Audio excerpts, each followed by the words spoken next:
What is up, guys? Welcome into Rover Sports, and we got some funky music going on here on a little Wednesday show, or actually it's a little Tuesday show. The days just go by and you just get all mixed up. It is me, and it is Al Zafiri today, and we are breaking down NBA. We are breaking down a little bit of NFL, and I guess, is it just going to be us, or is there a call-in component also? We'll have the calls coming up right.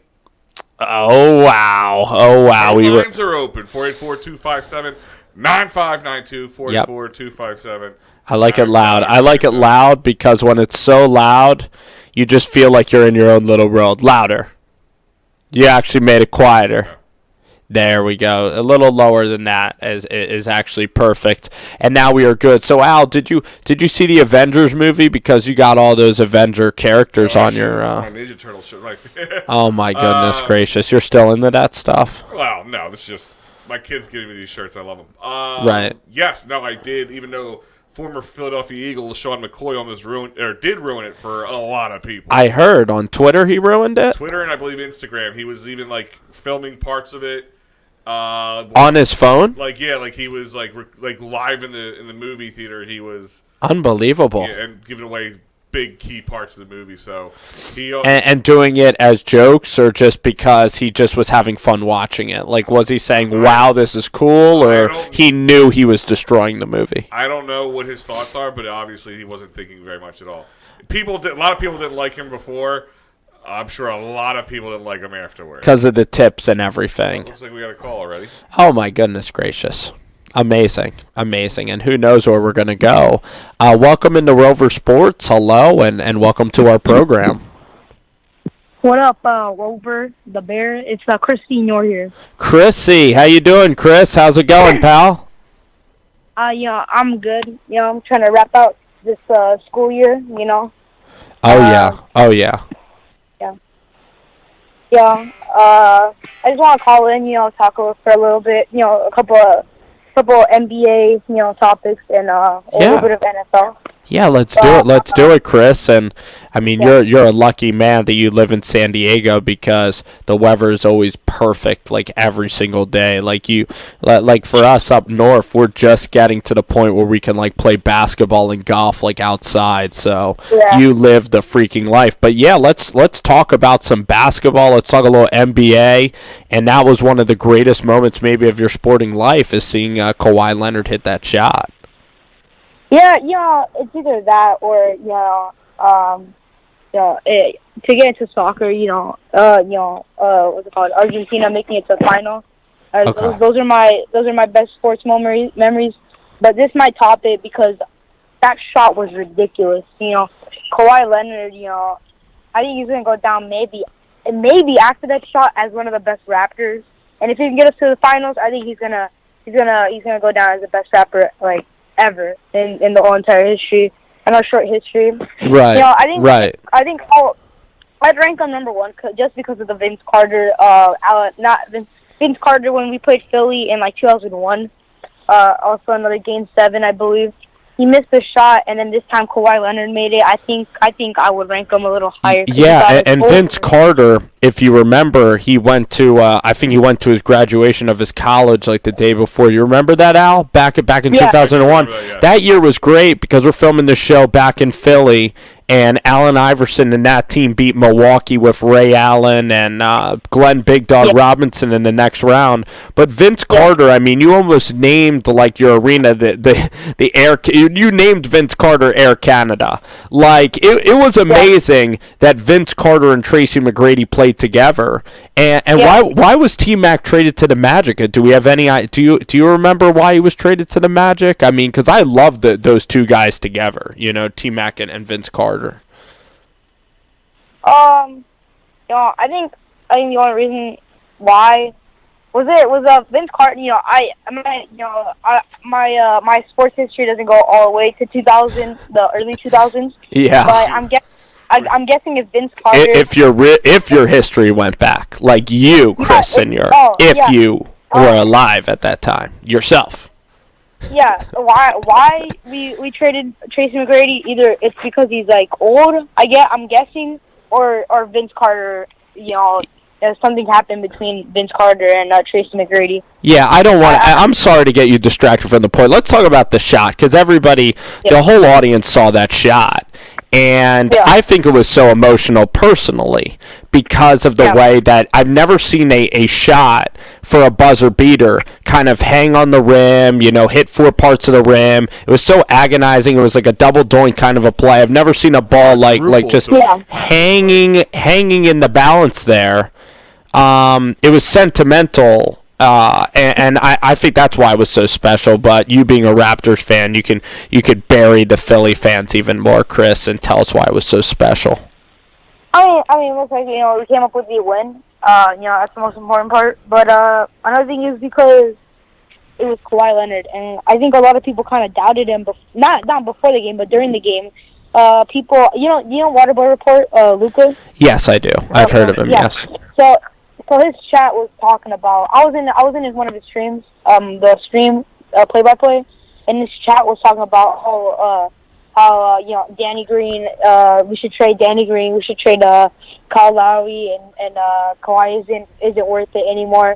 And then the chat blew up when he made it, and they're like, "Oh, hell, Kawhi." I think he proved the point that game because he didn't do that. He didn't start the game too good, and then at the end, he's just able to do a clutch win.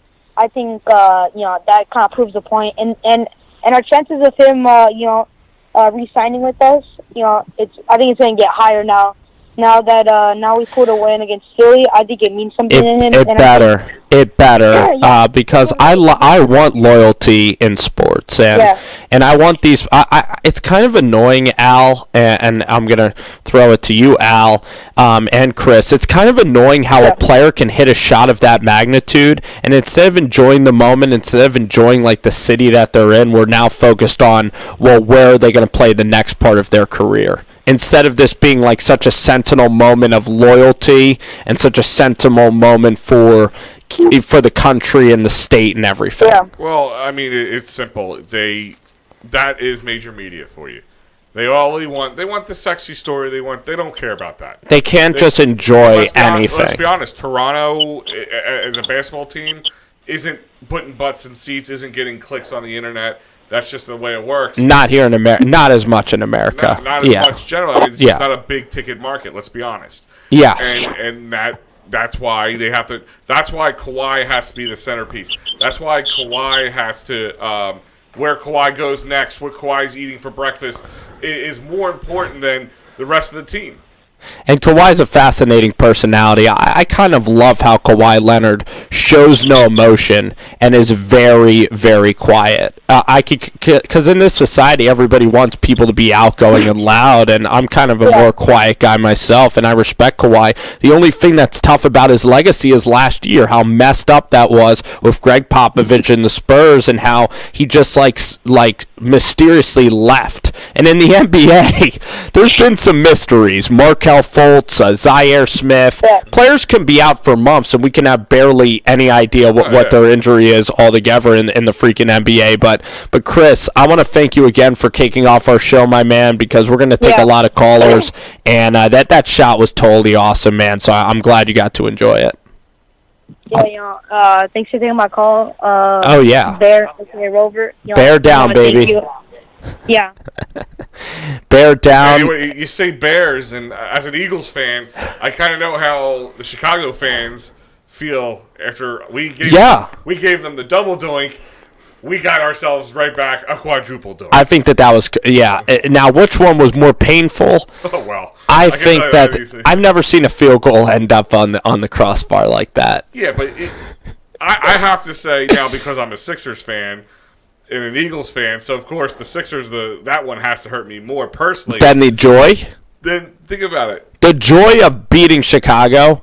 I guess because maybe you just won the Super Bowl, but that was still pretty sweet. No, but I'm saying it hurt more, but it didn't just hit, like you said, it hit off the crossbar, it hit off the post, or post the crossbar and then out, which is very the odds. But four times, Kawhi had to shoot over Embiid. He had to shoot over a mountain to do it. He doesn't just hit the basket. He hits the basket rim 4 times. Strikes iron 4 times. And it was front iron, and it was because it was shot so high. That's the only reason that happened. The fact that he even hit the rim over Embiid, over fading away out of bounds at the last second. They literally could have pulled out a lounge chair and like ate a sandwich, and that was so funny because he was like crouching down, and like the shot must have taken 5 seconds altogether. I mean, yeah. Well, here's my thing is that's why it was such a crazy buzzer beater. The fact that we gave him that. I don't want to sound like an a-hole, but the fact that they had a chance to do that was on the Sixers. They kept. Listen, Kawhi Leonard wasn't having a great game in the beginning of the game. No. None of them really were. They were missing shots. They kept us in there. The game. They wouldn't shoot, and that's the thing. Kawhi wasn't even being selfish. Those guys wouldn't even shoot. No, and almost it seemed like Toronto was handing it to the Sixers by always focusing on Kawhi, not having Lowry or Siakam or Mark or Ibaka or any of those guys really getting involved. And the other thing is, look at the numbers. Ibaka, I think, had more offensive rebounds than the entire starting 5 of the 76ers. I think, or it was the same amount, one or the other. Yeah. I mean, that's a problem here. And it kind of comes to a topic that I'm sure it's going to come up on the show, Brett Brown. I mean... Well, what about the shot clock violations?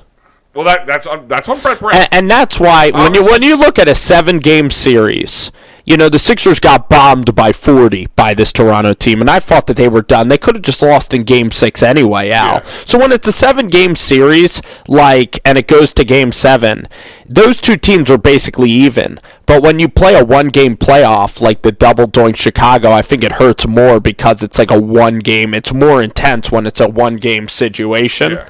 So for the Sixers, there's so much reason why they lost that series anyway. It's not just terrible luck. By the way, you might have went to overtime and got pounced in overtime. You have no idea. That's true. And I'm saying that entire series was on the 76ers. They could have put that series away numerous times. Game 4 was the game to put it away. On paper, they were the better team. Their starting 5 is better. Yeah. Yeah, it is. Siakam's too young. Tobias can play so much better than he played in the series. Well, here's my thing. Let's walk through this. Yeah. He was non-existing for most of the series. Yes. Partly his fault, but he didn't get the ball. He wasn't demanding. He's just too tentative himself. You can't be tentative. And that's why Jimmy Butler is right now the man in this situation. The alpha. You know what? Even if he missed a lot of shots, he didn't have a great game from... He was like, 1 for 6 or something like that? Everybody. It was 6 to 6 to start the game. He demanded the ball anyway. He took the ball. He tied that game.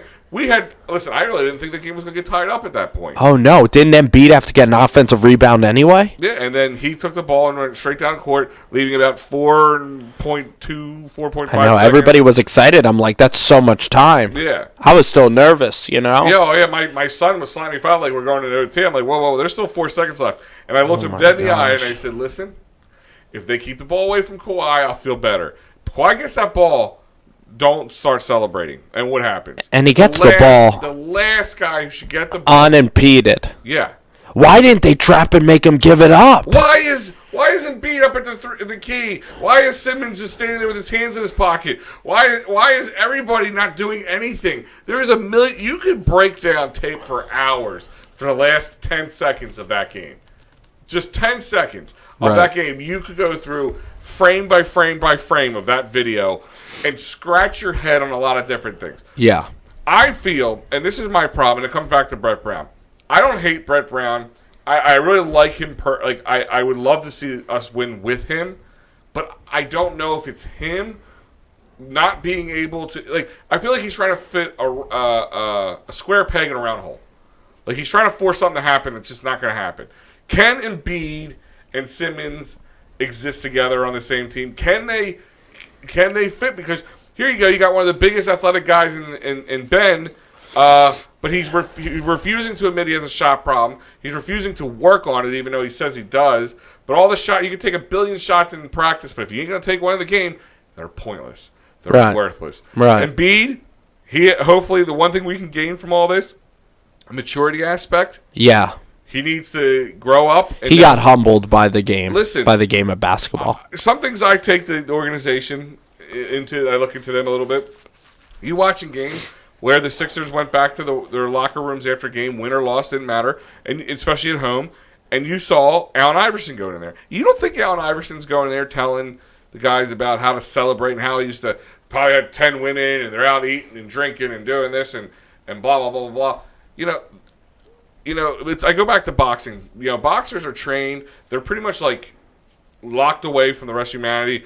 They're not allowed to be with their wives. They don't want any fraternizing, if you know what I mean, because it makes legs weak. And it's not wrong. Like that kind of stuff, that partying. He could be partying like a superstar. He doesn't eat well. No, he doesn't. He was out at comedy shows. That's a part of what makes Embiid so likable is he connects with the city. He always goes out to drink and stuff. But as long as he cuts his weight down, that's the only thing that really matters. No, it's just the weight.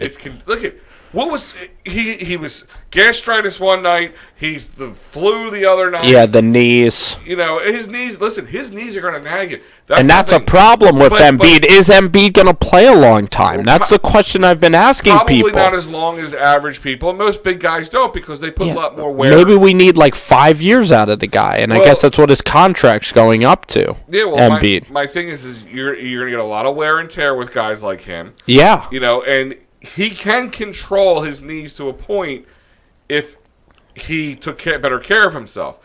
Going out and ordering 4 Whoppers and eating that for your dinner is not... And he's ordering Landry Shamat to go get a Chick-fil-A milkshake. Yeah. The problem is nobody's holding Embiid accountable for his actions. That's why I come back to Brett Brown. Yeah. Because if he isn't going to be the guy that can get Ben Simmons in the gym and working on a shot and force him to take shots... And if you look back at things, look back past Toronto. He's almost too nice of a guy, you're saying, well, Brett apparently Brown. They have like some family relationship. He's like his godfather or something. Brett Brown? It's like, something Ben Simmons, something to him. I forget what it is exactly. Wow. And then go back past the Raptors. Go back past even the Nets in maybe the last 7 to 10 games of the season. They were non-existing. Now, I know a lot of teams kind of go on this little slump, don't try very hard, they're not trying to hurt themselves. They tank. Yeah. Last part of the season's tank time. Yeah, once they make the playoffs and they're pretty, concise in where they're going to make it. That's why the load management comes in with these guys. But which I get it, but if you're going to do that, like you called it, tank time, why wasn't Ben Simmons taking shots then? Why wasn't he taking shots in the beginning of the season? There's no reason. It's fear of failure. That's why with a 21-year-old kid. It's fear of airball. It's fear of embarrassment. That's why. Well, then get embarrassed, man. You're going to have to do it sooner or later. Who cares? And once you get embarrassed, it actually feels better. Look at the Virginia Cavaliers of basketball. Virginia lost to a 16th seed, and this year in the tournament, they were fearless. They were Teflon because they went through that embarrassment. Even the Toronto Raptors went through that embarrassment of being chokers, and once you're chokers, then it helps you rise up. CJ McCollum got swept for the Blazers his first year, and now he's fearless because he's like, what's the worst that can happen? We just lose again. Yeah. And that's what Ben Simmons has to do when he shoots a basketball, and that's what Brett needs to do with Ben is we just need to see him attempt these shots. I don't even care if they suck. Now, the one thing that is problematic about Simmons is that he's ambidextrous, and when he shoots his free throw, I could tell the ball is a weird side spin that literally, even if it hits the rim correctly, won't go in. It's not backspin. So he needs to shoot the ball a freaking backspin, man. It's like a pitcher who throws awkwardly, or take like Hunter Pence. Here's a guy who stood at the plate, had some weird. He was like on speed. He couldn't even blink. That dude. He swung differently, but he got it to work for him. Raul Ibanez. If you never take a shot, you'll never get a basket. Never have a chance. And here's my thing is. They know you're going to charge down the field. Why? So why would they do anything else? Go ahead. You want to set up the perimeter? Go ahead. Take a shot. And guess what? He was relegated to the baseline. He could have been in the first row. Unfortunately, he shouldn't be a point guard. I'm sorry. He shouldn't be a point guard. What was he? A forward in college? Well, if the lane is cleared out, he can still dunk and shoot a layup past you. If he's not a point guard, what is he then?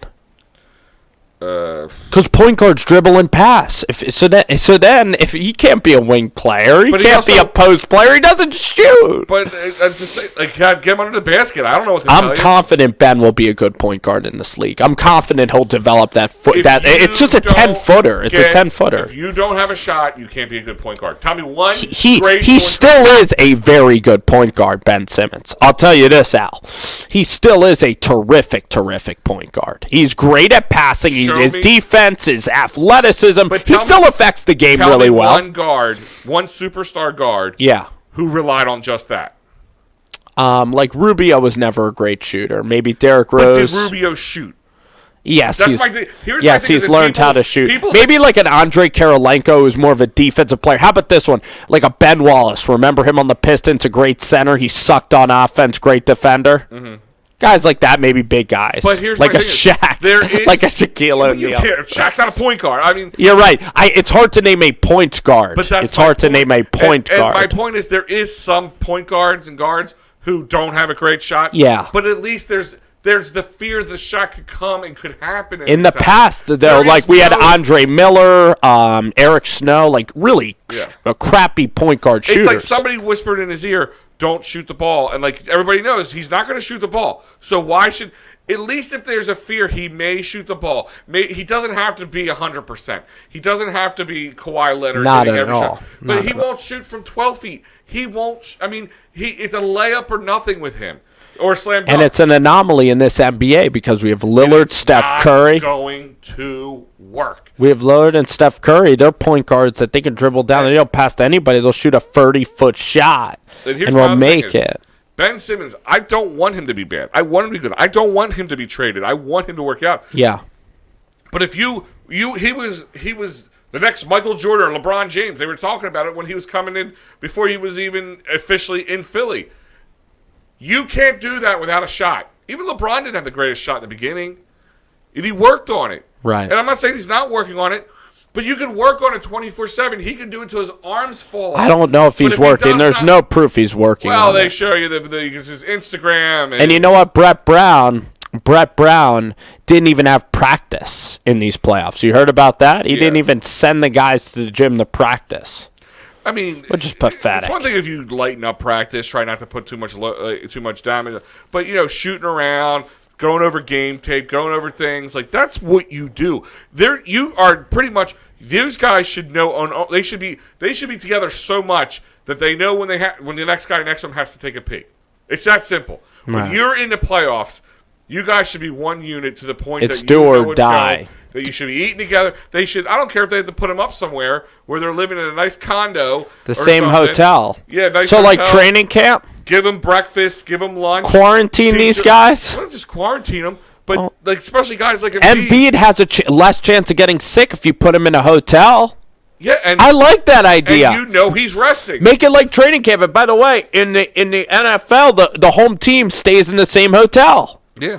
College, same thing. That's a good idea for the playoffs. I like that idea a lot. But that has to be on Brett Brown. Hey, guys, we need to gather up together. We need to be a cohesive unit. We need to know, what's going on with each other at all times. And if you're not feeling good, get in that bed. Guess what? Get him some It's IVs, not just a Brett Brown problem. It's an NBA coddling societal basketball problem. Do you think Popovich would put up with that? He's one of the least popular coaches in the NBA right now. I don't care about his popularity. How about Luke Walton and Tyronn Lue? We have LeBron James out here running teams. It's a player-run league. Kevin Durant runs this league. Who's the most winningest coach in NBA? It's Pop. Okay. Or Phil Jackson. And Phil Jackson. Yeah. Do you think Phil Jackson would have put up with that? Not at all, but those were the 90s. I think players were more subservient. I don't care what it was. It worked. It still works. There's some things that work, some things that need to change.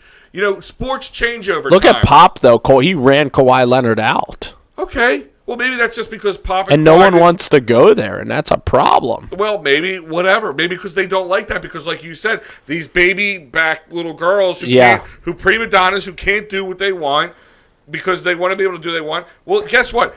That mindset literally cost the city of Philadelphia a chance at the NBA Finals. That right there. I think so. It wasn't a lack of talent. And here's the thing is, Yeah, Brett Brown, his play calling is not great. His play calling is terrible. I think Tobias needed to be more aggressive. The defense wasn't good enough. Game 5 lost them the series because mentally they were not locked in this entire series. Mentally, they had no idea what to do when it was pressure. And outside the shot clock violations.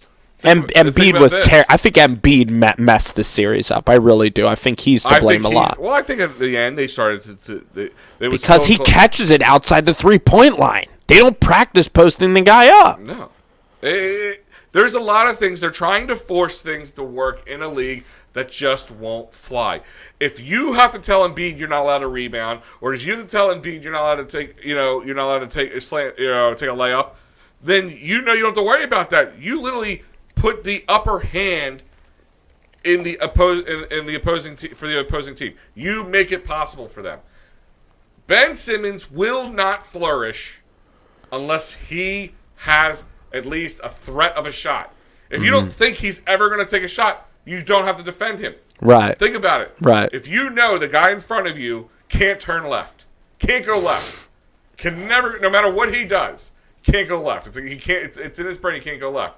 Would you defend him on the left? No. You would just stick on his right, correct? So it's a problem. Well, if that's the same thing. He needs to work. It needs to happen, or he is the most athletic, gifted, useless human being coming to the NBA. Well, he's not completely useless, but I mean, it's a problem. If you take this out, I think that everybody's in agreement, and the way it's going to happen is you got to threaten Ben Simmons like we're getting rid of you if you can't do it.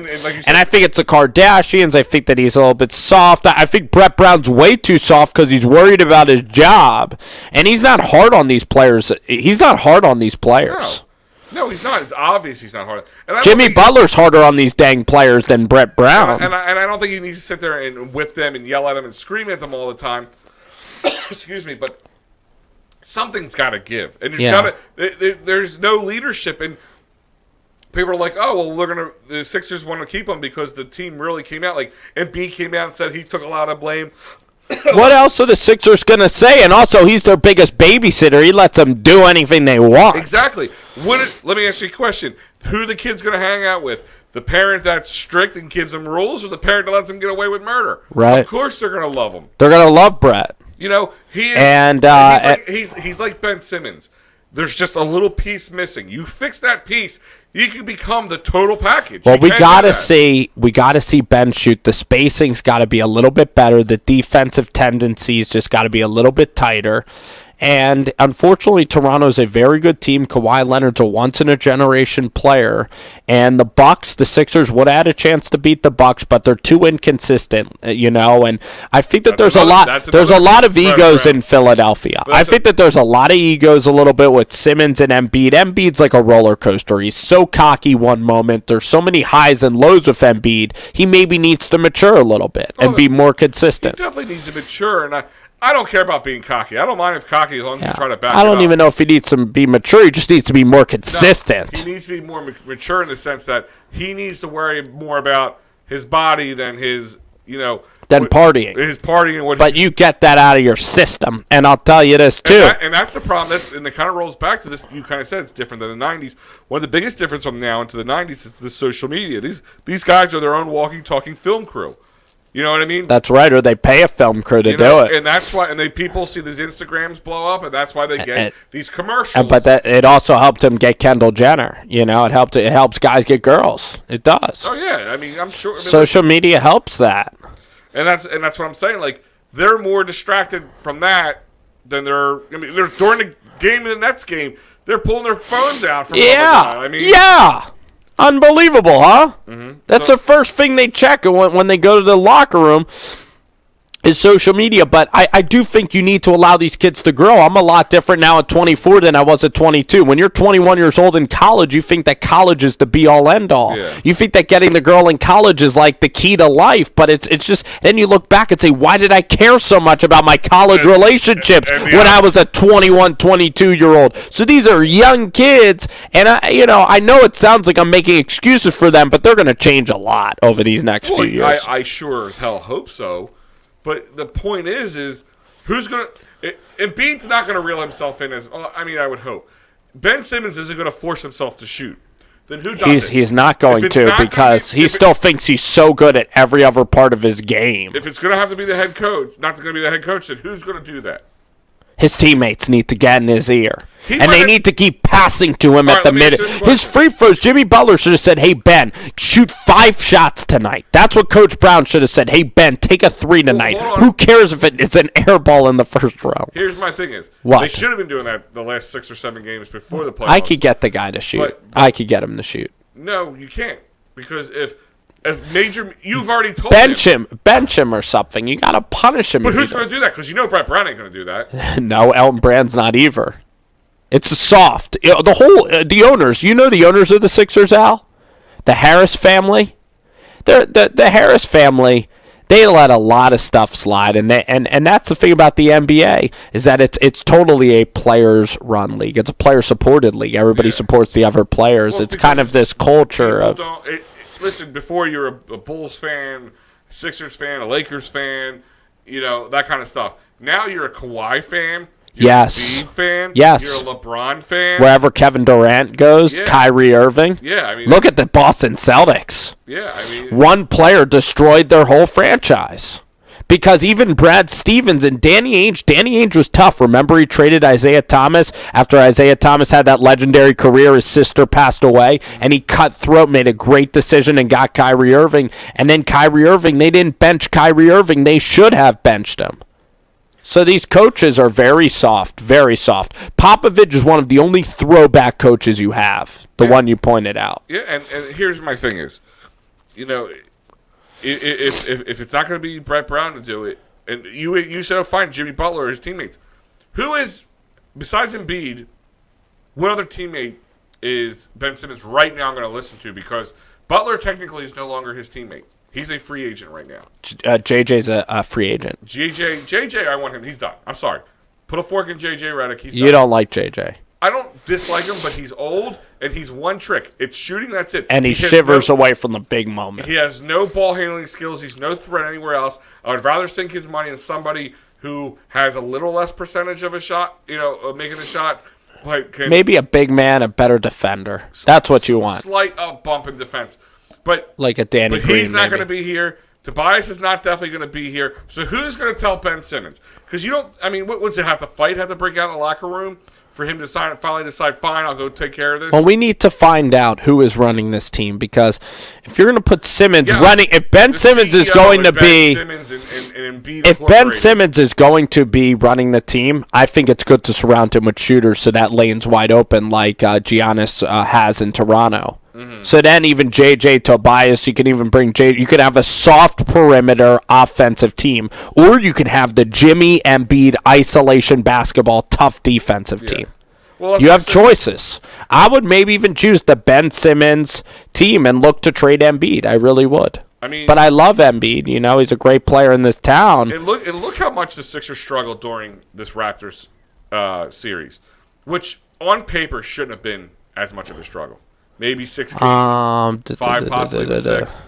Well, they got bombed out, but it's true. Marc Gasol's not that good. Kyle Lowry's not that good. Who besides Kawhi Leonard gives any threat? Siakam did play well in the series. Siakam, Danny Green. Siakam was game 1. That was it. He was non-existing for the rest of the game 5. All of their guys bombed us out.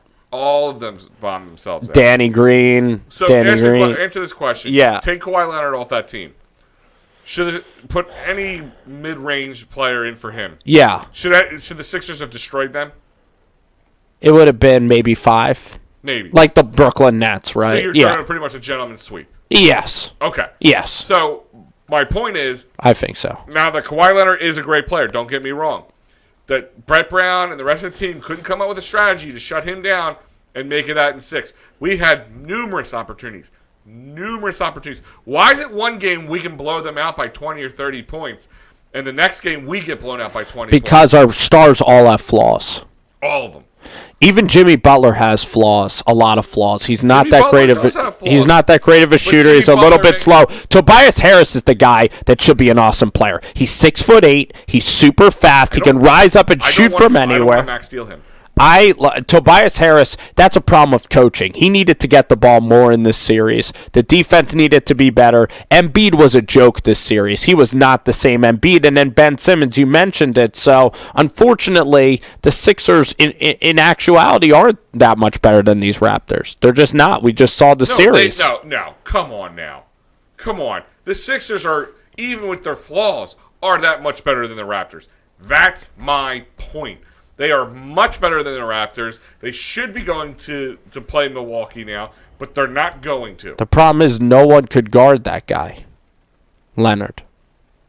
Well, all right, so if Mr. Ben Simmons can't shoot the ball, then what the hell else should he be doing besides making sure Kawhi Leonard doesn't? He should be running up the floor and suffocating the defense and kicking the shooters. The problem with the Sixers, too, is they have no bench. James Ennis and Mike Scott. It's just terrible. I agree. And that is an issue. And I'm not. Listen. The issue is also with this basketball team.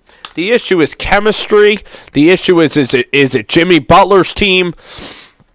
Whose team is it? That's what was the problem with the 76ers is they have chemistry issues, I think. I think there's jealousy between Embiid and Ben Simmons. I think there's confusion all the time around these players. Like, do Ben and Embiid like each other? Is Brett coming back next year? There's all this distraction, and there's a reason why the Raptors in Game 1 killed them and in Game 5, because this team is so hot or cold.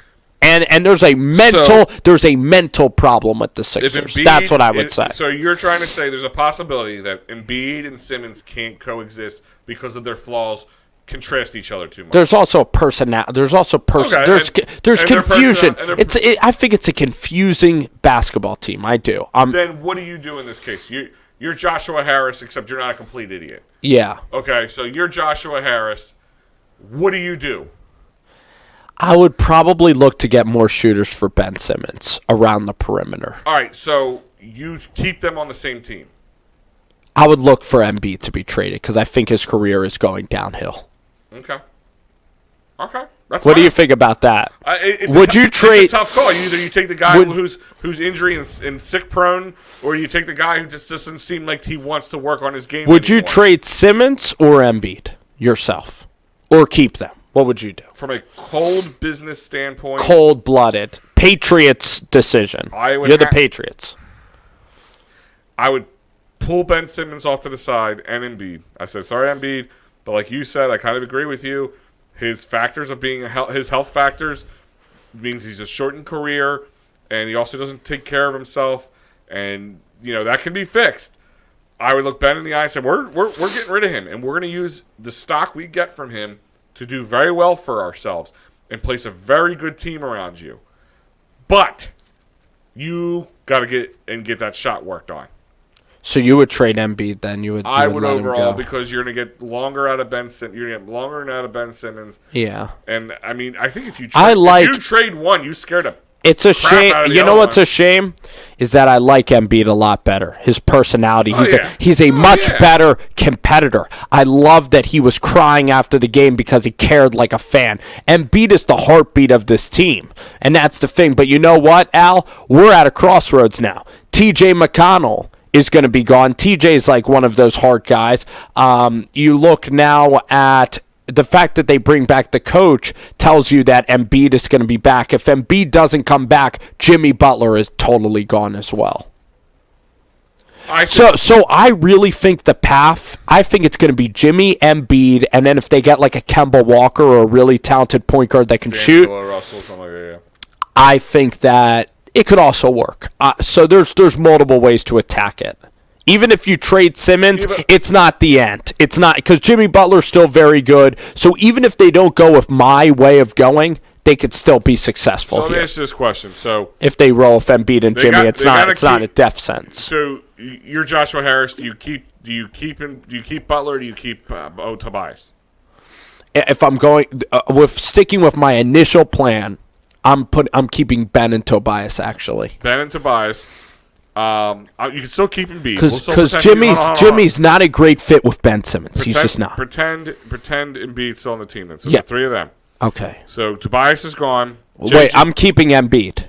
Yes. So I might want to keep Jimmy then over Tobias. Okay, so you got Butler, Embiid, Simmons. Yes. JJ's gone. Tobias is gone. Yes. Who do you replace? Who if you can replace? Do you have to add another superstar? You had like a Middleton maybe. Who do you, I was gonna say, who do you get in there who's not gonna want to be max deal? Like a Tobias. Yeah. I think you could get like a Middleton or a I don't know about Danny Green, but you could find somebody. I don't think he's that good. The problem with Jimmy is that he's going to be maxed out. Yeah. So it's very tough. I mean, Al, if you let go of Jimmy and Tobias, maybe you just build around a team of depth. Well, I mean, you need depth, but I mean, that's how many parts these guys are going to need. We potentially lose 3 of our 5 starters. Yes. And we still have no depth in our bench. Boban was pretty much dead in this series. Well, he should be probably gone, to be honest with you. So, I like Bobo. Yeah, how could you not? I hope I get to hang out with that dude one day because he looks like the coolest dude in the world. Yeah, nicest dude in the world. But, John Wick and everything. But, in 1990, he'd be the coolest dude center. But right now, he gets exploited. He's like a Game of Thrones character. He gets exploited. Did you hear Aaron Rodgers made a guest star on Game of Thrones? I saw that. I didn't see it. In the moment, I couldn't see him either. But after, he was one of the guys who got blown up. He had no words and no lines. I'll have to check it out. I haven't seen it. Did you see the Starbucks Cup in Game of Thrones? You heard about that? I haven't watched that episode yet. So you watch the show? You don't watch the show, do you? No, I do. I'm about an episode or 2 behind. So you like the show? Oh, I like the show a lot. Love it or like it? I love it. I'm not like obsessed, like one of those guys who could tell you about every area of Game of Thrones and who's in charge of it and the Lannisters and all that. Yeah. You're not one of those nerds that'll nerd out. But it's a really good show. It's very good. I think that it used to be even better. Oh, yeah. When Joffrey was around, when Ramsay... I binge watched. I probably came into it about its 4th or 5th season. Yeah. And I binge watched the heck out of it. And it was amazing. And it says it's a very good show. The first 3 with the books, I think it was great. Like the first 6 seasons. No, the first 6 seasons I think were brilliant. Yeah. It's interesting. I think it's rushed right now, the show. Well, maybe. Do you think that the Game of Thrones fandom is annoying from everybody on social media? Do you think it's overblown right now? No. Because people who don't watch it absolutely hate Game of Thrones because of it. It comes back to anything. Sports people can be annoying.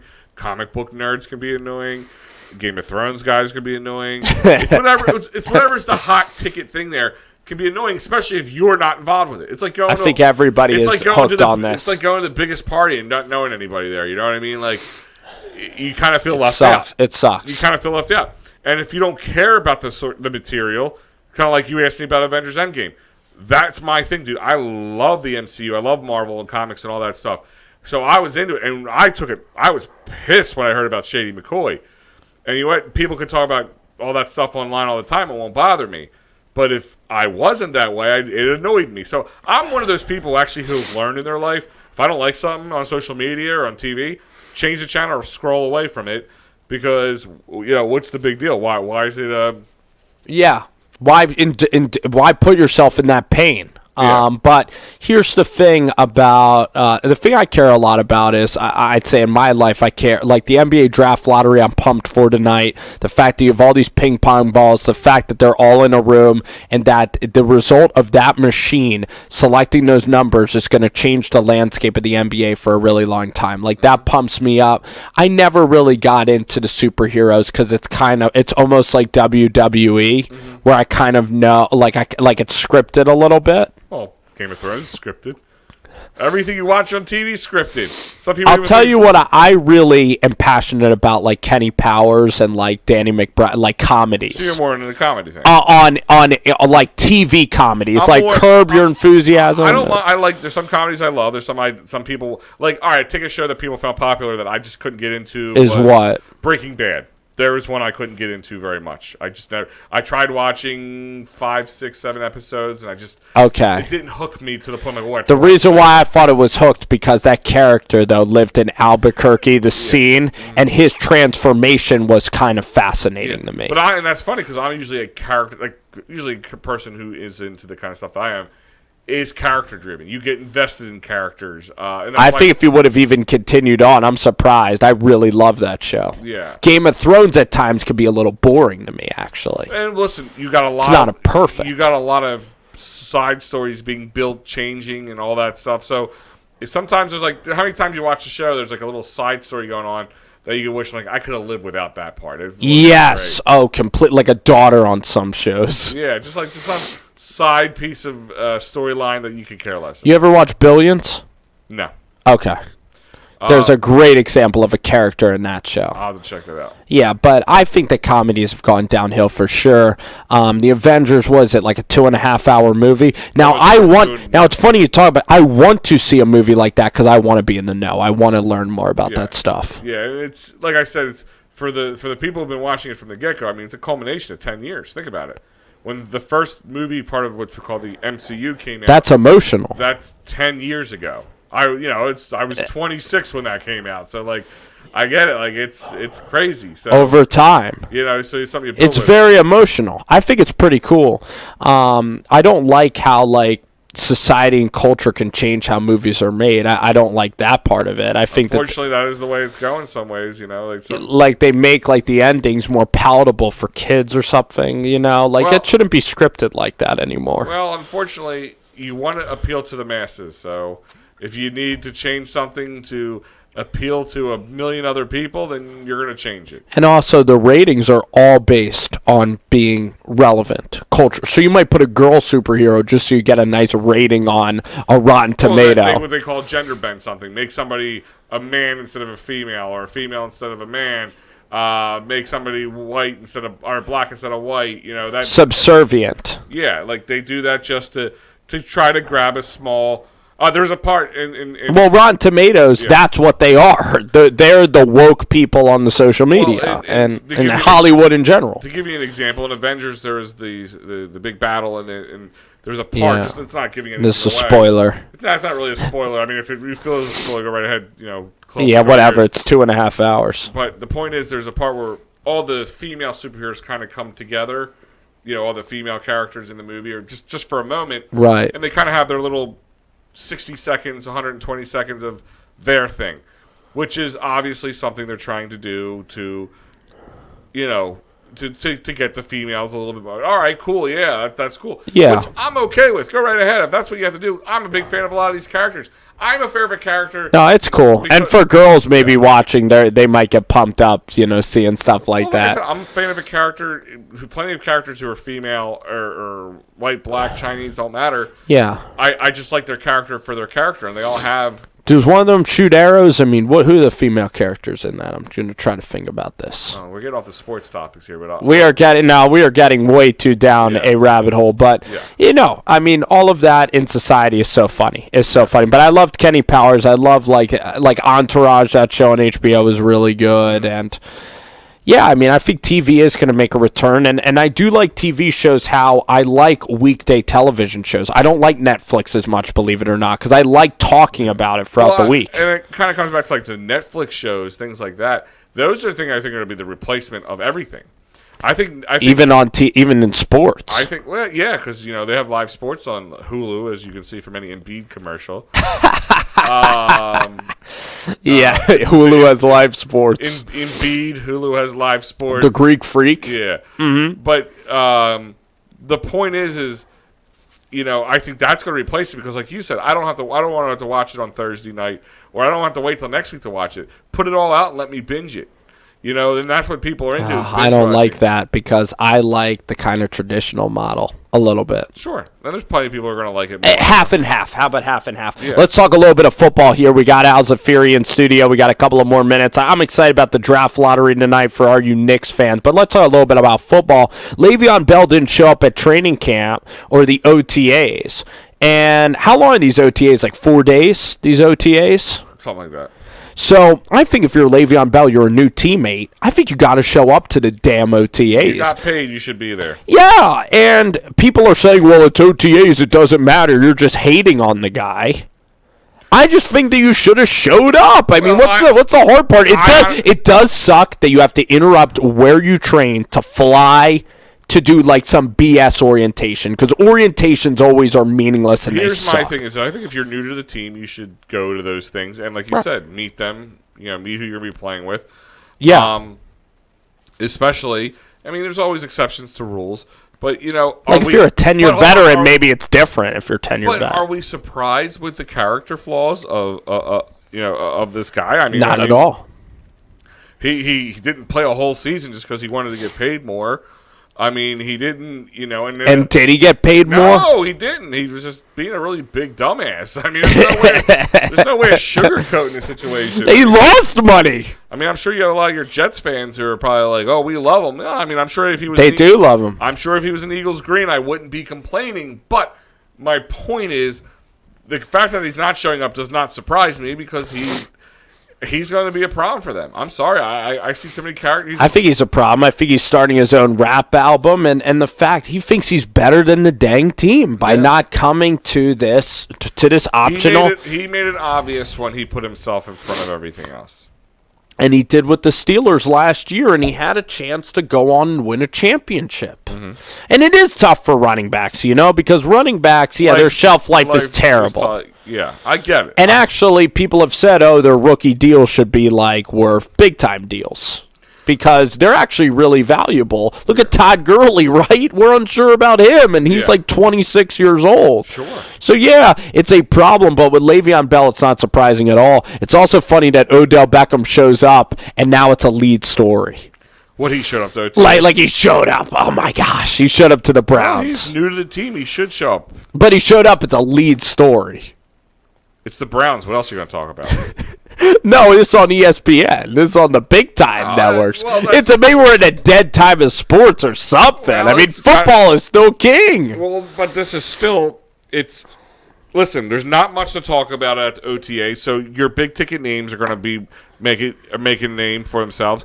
You got Odell Beckham Jr., who's arguably one of the biggest names and wide receivers in football right now. He is. Could be one of the biggest names out there. Yes. He's going to be the one of the most watched because of his surprise trade from New York to Cleveland. Yeah. So it's going to be watched. So of course the OTAs are not a sexy conversation, but Odell, it's not sexy at all. Odell Beckham Jr. showing up makes that storyline a little bit more palatable. Let's talk a little bit about how we can, first of all, the XFL. The XFL, I think, should be right now. I don't think it should be right during March Madness and stuff. I think that if you had a football league right now, I'd watch. I would love that, a summer football league. I just don't think it's going to work out. This just seems like nobody can ever keep up with, these new football leagues that spring up. They just don't seem. I'll tell you why it's going to work out, because the best players in college can go to this league. Okay. So Saquon Barkley, when he was a sophomore, will go to the XFL, and you would watch that. Okay. Why wouldn't you just go to the NFL? Because he's too young. He has to wait 3 years. So you get all the young, good college players to play in the XFL. Okay. So I'm telling you, the XFL is going to work. Get paid a little bit now instead of wait later to get paid at all. Yeah, I'm telling you, the XFL could clearly work. And then also, Al, this is a question I have for you. Why didn't the Alliance work? There was no college players in the Alliance. Mm-hmm. And I'll tell you this, Al. I believe that training camp, it would be more fun if training camp was somehow filmed so that the fans could actually watch training camp. Like on a Periscope or something. Because training camp, if you go to training camp, it's boring to go to training camp. It's not a lot of hitting. I would like to see how the quarterback's doing their reps. I would like it. Yeah, but you're one of the few and far between that is really interested in the minutia of the football. Yeah, the only people who are going to really want to see it are anybody you're going to be playing that year. How do you feel about training camp no longer being at the sites of college campuses?